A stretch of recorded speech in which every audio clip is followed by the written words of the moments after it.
Bonjour à tous, alors aujourd'hui nous allons voir un autre tournoi que j'ai fait. Alors cette fois c'est un tournoi en 3 minutes KO et qui regroupe près de 70 joueurs. Donc pour cette première partie, donc j'ai les blancs, j'affronte un plus de 1600 Elo et va me faire l'ouverture française et je vais faire la variante d'échange, c'est-à-dire que j'échange le pion qui est en D5. Donc on peut voir que je vais réussir à développer mes pièces, à prendre le contrôle de la diagonale blanche et on va voir que je vais essayer de prendre le contrôle de la colonne E. Donc en mettant ma tour ou en prenant avec le cavalier, en poussant mon pion. Donc on peut voir que j'ai le contrôle de la colonne E et je vais essayer de rentrer dans son camp. Alors, sur cette position, je vais faire une erreur puisque je vais faire Dame prend B7.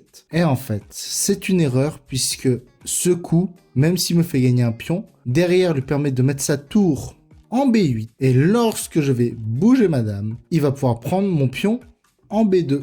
Et on voit qu'il fait tour B8 avec sa tour qui était en E8, puisque s'il faisait avec sa tour en A8, ça ne faisait qu'il ne pouvait pas prendre le pion en B2, puisque j'aurais pu tout simplement faire prise échec en E8, il aurait été obligé de prendre avec sa tour, et à ce moment-là, j'aurais pu me libérer et gagner un pion de plus. Donc là, on voit que je vais reculer sur les diagonales blanches pour pouvoir avoir une solution de repli, et je vais essayer d'attaquer son pion isolé qui est faible. Et alors là, je vais essayer d'attaquer sa dame, et juste après son coup, je manque le coup. Dame prend C6, qui m'aurait permis d'avoir 2 pions passés et de gagner facilement, et je joue le coup cavalier B4 en pensant faire cavalier F5 et pouvoir attaquer vers son roi, mais j'oublie qu'il peut me prendre en D4. Donc à partir de ce moment-là, on va voir que je vais avoir une très grosse pression sur mon roi, et donc je vais devoir sacrifier des pièces. C'est-à-dire que là, il va me jouer cavalier échec, et je vais faire tour prend. Et donc là, on voit qu'il avait deux solutions, soit après avoir fait tour prend, il aurait pu prendre ma tour en D1, mais j'aurais pu ramener ma tour en F1 pour le bloquer et il aurait pu s'en aller. Ou il pouvait prendre la tour comme il l'a fait en F2 et menacer mon cavalier qui est en H4 et menacer le mat en G2 que mon cavalier protège. Donc pour l'instant, je ne peux pas bouger le cavalier. Alors pour tout défendre, je trouve le coup Dame prend C6 qui menace sa tour en A8 et en même temps protège le pion en G2, donc ce qui va me permettre de bouger mon cavalier. Là, je fais un échec pour libérer mon pion pour pouvoir mettre mon cavalier en F5 et libérer mon pion pour le pousser. Donc on voit que j'ai quand même un pion, j'ai une qualité de moins, mais j'ai un pion passé qui est extrêmement puissant. Et on va voir qu'il va manquer de temps. Et en fait, il ne voit pas ma menace Dame G7 mat, et parce qu'il voulait à tout prix contrôler cette colonne, parce que j'aurais pu pousser le pion et ensuite extrêmement l'embêter sur le poussage et peut-être gagner une tour contre le pion. Pour cette deuxième partie, donc, je me retrouve avec les noirs et on va voir que la partie va être assez rapide. Donc il me fait une ouverture que je connais, que je ne connais plus le nom. Et en fait, vous allez voir que ma suite de coups, ce sont des coups théoriques que j'ai appris par cœur, mais je ne comprends pas vraiment pourquoi ça marche. Enfin, si je comprends les menaces qu'il y a, et je comprends l'objectif derrière, mais je ne pourrais pas vous dire pourquoi tel coup ou tel coup sont nécessaires dans cette position. Donc là, on va voir que je vais essayer de chasser son fou, de développer mes pièces, et de développer mon roi, puisqu'on va voir qu'on va échanger les dames, et à ce moment-là, on va rentrer non pas dans une finale, mais dans un milieu de jeu sans dames, et on va voir que je vais commencer à pousser mes pièces. Et on va voir que je vais pouvoir échanger. Alors à ce moment-là, j'ai 2 cavaliers contre cavalier fou qui est moins fort normalement. Mais on voit que il échange un cavalier et qu'il a un pion qui est en F5 qui est faible, même s'il a un fou blanc. Et c'est sur ça que je vais essayer de gagner la partie. Et on va voir qu'en fait, il va me laisser rentrer dans son camp tout en attaquant ses pièces, ce qui va me permettre d'échanger son fou contre mon cavalier, et à ce moment-là, il n'a plus aucun moyen de défendre ses pions, et il va perdre, puisqu'il va perdre tous ses pions, et il va abandonner avant de perdre. Donc pour cette troisième partie, donc je me retrouve à nouveau avec les noirs. Alors cette fois, j'affronte un plus de 1700, et alors il va faire une italienne classique, qui va se transformer en gambit-roi. Donc on voit que mes pièces sont assez enfermées, donc je joue toujours la même ouverture contre le gambit-roi, qui me permet d'avoir beaucoup plus d'espace. Et là, on voit que je libère les diagonales de cases blanches mais parce que je n'ai plus de fou blanc et il n'a plus de fou blanc. C'est-à-dire qu'il ne va pas pouvoir vraiment en profiter, à part avec sa dame, de ces cases blanches. Et donc, ça ne me dérange pas d'ouvrir la position et de bloquer la position sur les cases noires. Et on va voir qu'il s'est fait des pions doublés au centre.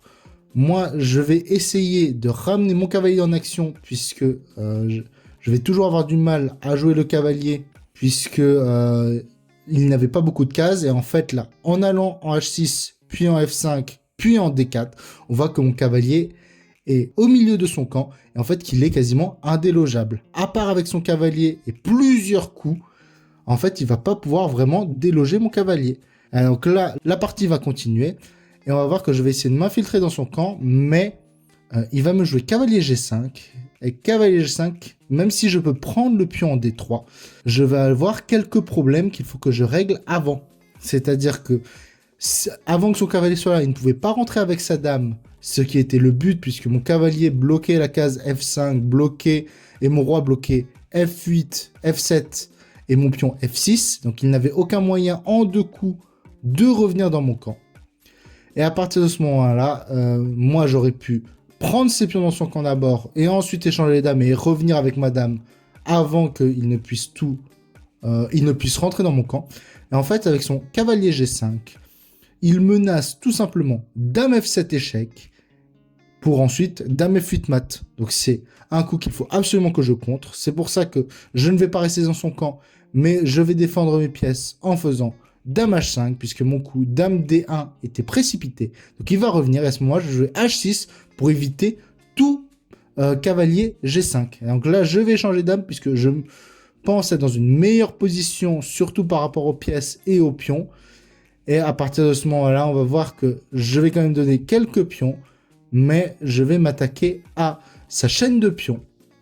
Et on va voir que je vais commencer à me créer un pion passé. Et à ce moment-là, je vois qu'il n'a aucun moyen de m'arrêter. Et il va être obligé de sacrifier son cavalier. Et à partir de ce moment-là, donc je vais être au-dessus au niveau des pions, au niveau des pièces. Et je ne vais pas m'embêter, je vais essayer de faire une dame et de sacrifier mon cavalier sur son pion qui fait dame pour être tranquille. Et on va voir qu'il va perdre autant. Donc pour cette quatrième partie, donc on voit que je suis à 3 sur 3. Donc je vais encore faire l'italienne, puisque c'est mon ouverture fétiche. Et je suis bien parti dans le tournoi, donc j'ai quand même quelques ambitions sur ce tournoi. Mais on va voir que la suite du tournoi ne va pas se passer aussi bien qu'actuellement. Et donc sur cette partie, donc on voit déjà qu'il y a eu beaucoup d'échanges dès le début. Je vais même quand même essayer de jouer, et là il me fait un très joli coup. Fou prend H3, parce que si je reprends avec mon pion, il peut me faire tour prend F3.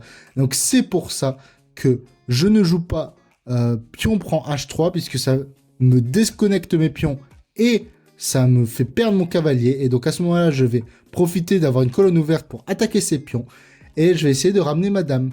Et donc là, on voit que je menaçais de prendre son fou, mais lui me menace de reprendre le cavalier. Et on voit que je sais ce que je vais faire, puisque je vois que je peux prendre sa chaîne de pions et qu'il ne peut pas vraiment défendre.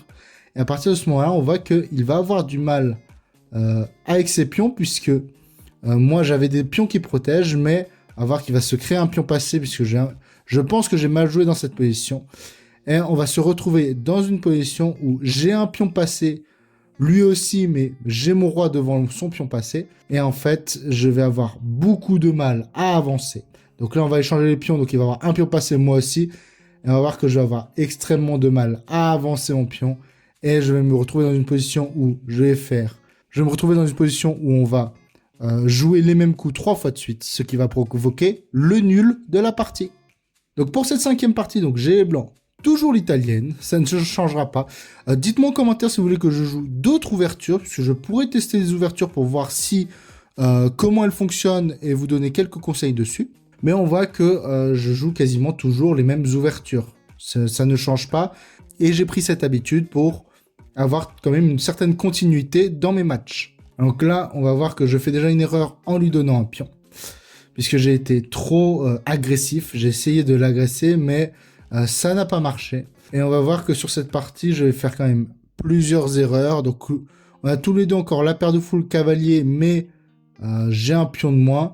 Et là, je vais encore faire une erreur en enlevant mon pion de la colonne E, qui fait qu'il va pouvoir m'attaquer sur la colonne D, qui est très embêtante puisqu'il va pouvoir me faire soit des fours, il va pouvoir menacer soit des fourchettes, soit pousser ses pions jusqu'à ce qu'il puisse prendre mes pièces. Et là, on va voir qu'il va commencer à prendre le centre avec sa dame.